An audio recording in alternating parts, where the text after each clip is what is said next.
His nickname is the Black Beast, which coincidentally is also my nickname in the comedy world. Like, unless you've been fucking through a glory hole your entire life, grappling and wrestling are gonna make you think of sex.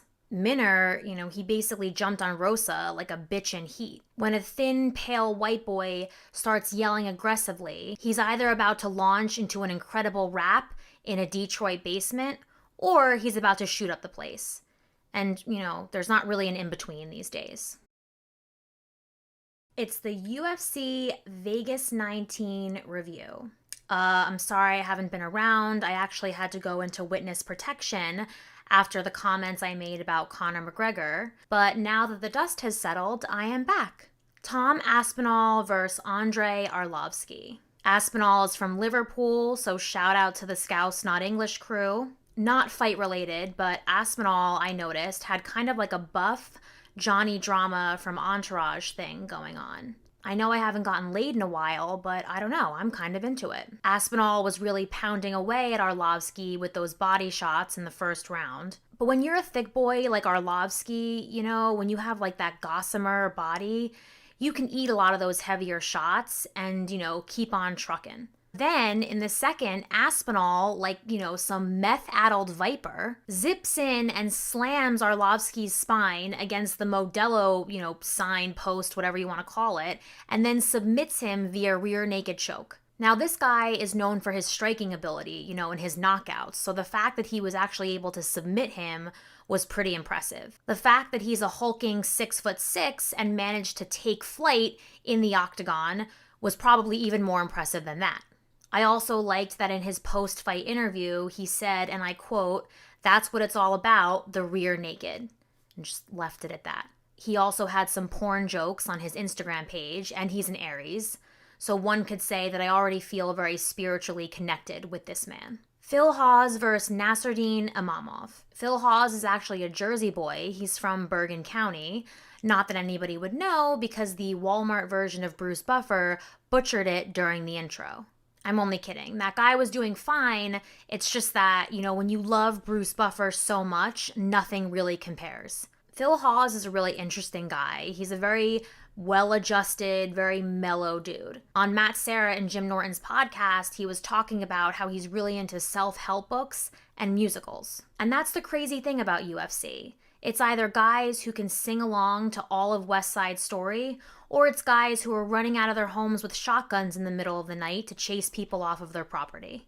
I'm a little hesitant to comment on the fight itself because I know there was a lot of controversy over Phil Hawes grabbing the cage. I'm still a newer fan, so if cage grabbing, eye pokes, or foot stomps make their way into the discourse, I just back away slowly and watch the comment section from afar. This one was interesting. Chris Dawkis is actually a full-time Philadelphia police officer, which didn't really surprise me because just something about him made me think, okay, like fighting is not his full-time profession. He's going up against this grizzly Russian dude who looks like he, runs a torture chamber in the Ukraine. But I clearly underestimated him because he winds up, knocking out the other guy in the first 2 minutes of the first round. So once again, I am reminded, don't sleep on the guy with the dad bod, both in MMA and in the dating world. He talked about one day fighting Stipe, who most of you know is a full-time firefighter. And I thought that was kind of a cool matchup, cop versus firefighter. If I were Dana White, I would give this guy as many Caucasian opponents as I could scrounge up, within the confines of the heavyweight division. Given the climate, I don't think that having a white cop fighting a black man is the exact kind of, energetic healing that this country needs right now. So let's just, kick that can down the road for as long as humanly possible. I love the UFC. I just don't think I want them at the helm of racial relations in this country at this, particular point in time. Or ever. But I don't know, because then you have, a fight like Minner versus Rosa. Minner is a very fair-skinned white boy. Rosa is, not a full white. And sometimes it's really nice when they're different colors because you could very clearly see what's going on with the groundwork. If they're too close and toned, it can be kind of hard to tell, which is why diversity really is so important. Minner, he basically jumped on Rosa like a bitch in heat. When he pounced, it was some true Animal Planet shit. But for as violent as the takedown was, the grappling was like weirdly synchronized and almost gentle. Almost a little bit, erotic, if you ask me. Sometimes people get mad when they feel like I'm sexualizing the sport, but I just don't understand how you cannot notice the parallels. He's riding him perfectly, skin to skin, slippery and sweaty. Are those lines from an erotic novel? No. They're direct quotes from Michael Bisping's fight commentary. Like, unless you've been fucking through a glory hole your entire life, grappling and wrestling are gonna make you think of sex. And I would really appreciate it if the incels would stop shaming me when I make the comparison. Minner gave me a little scare at the end of the fight, with all that shouting he was doing. When a thin, pale white boy starts yelling aggressively, he's either about to launch into an incredible rap in a Detroit basement, or he's about to shoot up the place. And, there's not really an in-between these days. Caitlyn Vieta? I don't know. Caitlyn Vieta versus Yana Kunitskaya. So Caitlyn was actually the favorite because I don't think any of us knew that Yana was a contortionist in her spare time. Both of these women are the exact same height.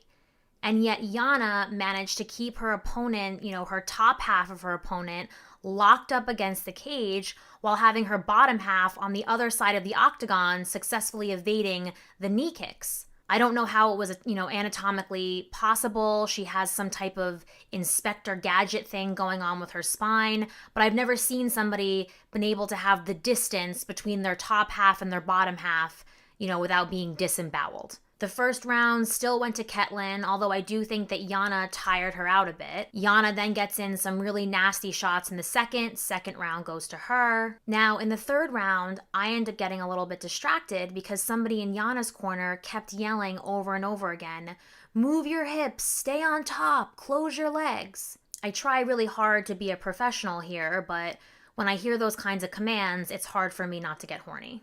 Yana wins the fight with 178 total strikes to Caitlyn's 16. Granted, Caitlyn had more control time, but still. I think getting in 162 more strikes than your opponent and having a retractable spine is some pretty impressive shit. Last, but certainly not least, Curtis Blaydes versus Derek Lewis. First, I just want to say, from a comedy perspective, Derek Lewis is an MMA treasure and we must protect him at all costs. Telling Alistair Overeem that he wants to clap his cheeks, at a press conference, no less, has to be one of the top 10, sports quotes or sports moments of all time. His nickname is the Black Beast, which coincidentally is also my nickname in the comedy world.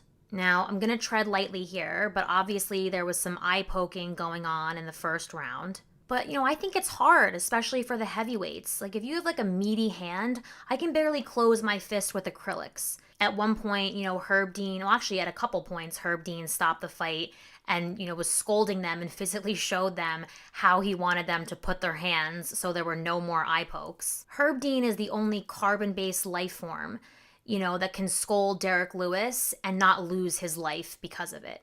Lewis knocks out Blaydes in the second, with a vicious uppercut. If Blaydes' body, was any less solid, his head would have come clean off his shoulders and ended up somewhere in the Pacific Northwest. Now, people were a little upset because once Blaydes went down, Derek Lewis jumped on top of him and got in 2 more shots after, he ended up being knocked out. So, of course, it's like, who's responsible? Was it Herb Dean with the late stoppage? Was it Derek Lewis with the 2 extra hits? Did Blaydes' unconscious body not collapse in the proper manner? Everyone's a fucking critic. But all in all, I really liked this card. I think I may have even liked it a little more than last week's pay-per-view, mainly because I didn't have to drop a car payment in order to watch it. Anyway, that about does it for me, you guys. But until we meet again, the twins and I love you, and we send you our very best. Whoa!